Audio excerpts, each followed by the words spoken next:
news in your Detroit speech with new proposals, but I want to get your take on your economic policy. First, debt and deficits, because you've said you want to eliminate taxes on tips, eliminate taxes on Social Security, on overtime pay, ending the double taxation of Americans living abroad, proposal to make car loans interest tax deductible. That was said. You said that in Detroit. You even introduced this 15% corporate tax rate for companies who produce in America and hire American workers.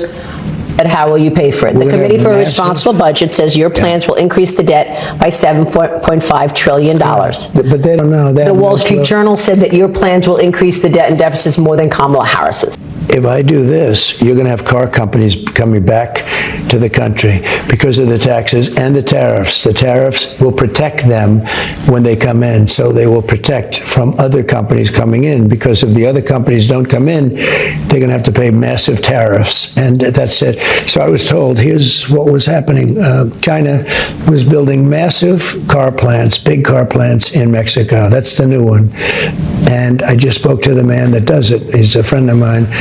And I said, how's it going with Mexico? What's happening with the car plants? He said, sir, they've totally stopped. I said, why did they stop? Because they think you're going to be elected. And if you get elected, I told them, I said, if I get elected, I'm going to put a 200% tariff on every car, and you're not going to ever sell them into the United States. Because if they ever built those plants, Detroit is finished, South Carolina is finished, everything's finished.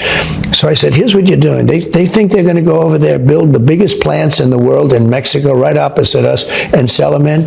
Not going to happen. The auto workers are way down. In the last 4 or 5 months, they've lost a lot of jobs. They're doing this ridiculous electric mandate. Everything. You sell gas-propelled cars, you sell hybrids, and you sell electric. Electric is great. It's wonderful for some people, but not for everybody. They have it mandated that all cars will be electric. It's crazy. They don't go far enough. And as soon as I started talking about what I'm going to do, they stopped building all of the plants in Mexico. I said I was going to put tariffs. To me, tariffs are a very beautiful word. It's a word that's going to make our country rich again. Without tariffs, we have a busted country. We owe $35 trillion. But what about the criticism, and the Journal has done this as well, that if you do put something like a 200% tariff on a product, that it's only going to mean higher prices for consumers? It's not. No, it doesn't mean that. It's got to be passed on somehow. No, right.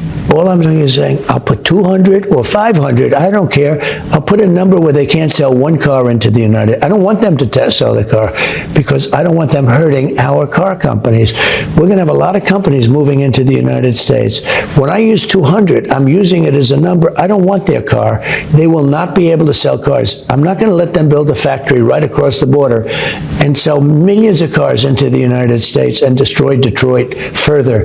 We lost over the years 70% of our car. We're going to bring back those companies, and I'll tell you what, they're going to come back in spades, and they're going to come back fast, and they'll go to Michigan, and they'll go to South Carolina, they'll go all over. They'll go to different places. Tennessee is very big, but we're not going to let them sell cars from a nice new factory owned by China, located in Mexico. So your thinking is the threat of a 200% tariff will stop them from taking the car, so you won't actually have to do it, so you're not going to actually push prices higher. Until now, I said 200. I'm using that just as a figure. But you say 200 a lot. Oh, I'll say 100, 200. I'll say 500. I don't care. They're not going to bring cars into this country from Mexico and destroy what car companies we have left. But much more than that, I'm going to protect when a company comes to the United States. We're going to have a lot of companies come in because of all of the other things we can do.